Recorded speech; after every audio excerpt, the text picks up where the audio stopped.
Hi there, welcome to another strategic thinking series. Today we're going to be talking about a topic that we've been doing a lot on recently, which is core processes associated with your vendor management office. This one is the third one about structured reviews.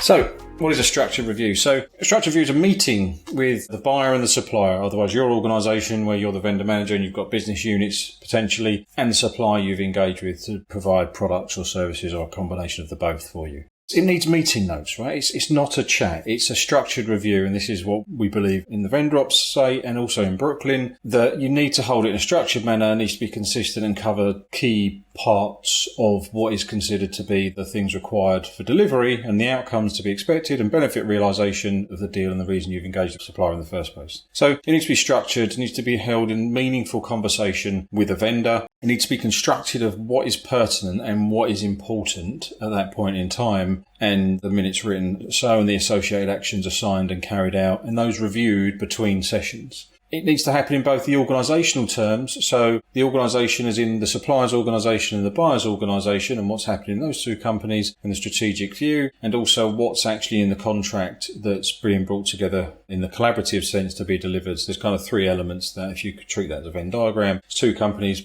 sometimes it could be more, it could be multi-party if there's sub-suppliers in there as well, but at least two companies that the arrangements are made with and the contractual agreement between them. In terms of cadence, what do we recommend? So ideally, where possible, 12 weeks is ideal to engage on. A lot of departments in large organisations, as well as the way business works, especially in the UK, works on 12-week cycles like VAT returns, etc. in 12 weeks, financial quarters, sales quarters, targets, all reported on a quarterly basis. It's long enough for there to be a kind of trend to materialise. There's enough data amassed over a 60 working day or 90-day period, so 12 weeks, to do something with and be reasonable to get some analytics around it and get those trends materialised. So we recommend sort of a 12-week cadence is ideal for your key critical and important suppliers for a structured review.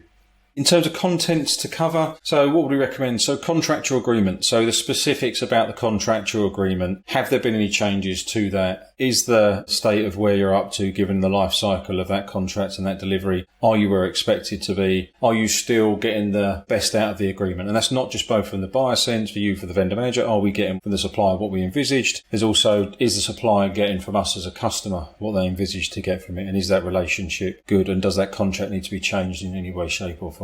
It's not a problem if it does. That's what contractual changes and change notices are there for. Things happen, companies change, etc. Which leads on to point two. So external, internal factors. There could be regulatory changes externally on either side of the relationship that says we need to operate in a slightly different way going forward. And thus back to the earlier point, you might have to do a contractual change notice for that or just be aware of that. Internal factors, anything from restructuring, mergers, acquisitions, sales, etc. Strategic changes, so you might have changed the way that the organisation is going to market that's using a supplier, and that may change the way that supplier provides services for you, but that needs to be discussed. Equally, the supplier may be changing the market that they are in and looking to move into a different field, or they might be moving away from the field in which they provide you services or products, in which case there needs to be a discussed running down of that agreement and looking for an alternative provider.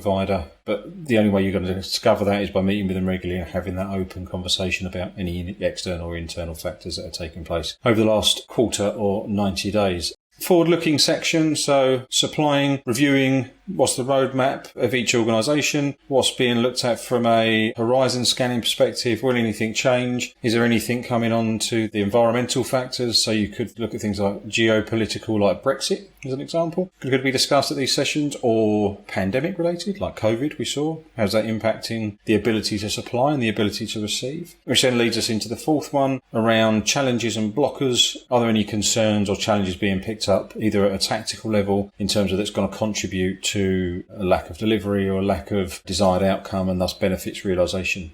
And then finally, which is kind of away from the contractual agreement, but is against the organisations themselves, is financial stability and risk. Is there any signs of the supplier organisation is in stress from a financial perspective, risk of not being around for long, any resilient problems? And equally for the buying organisation, is there any issues from a financial stability and risk perspective playing out on that side that the supplier needs to be aware of that might be able to help with in some shape or form?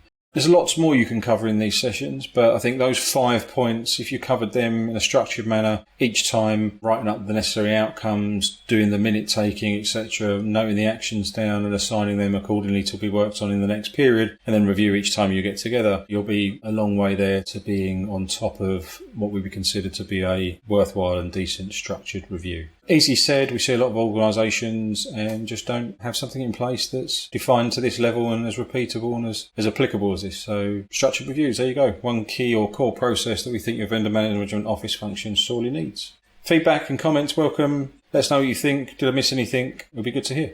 Cheers. To keep up with the latest Brooklyn vendor assurance news, subscribe here and follow us on LinkedIn and Twitter. Links in the description below.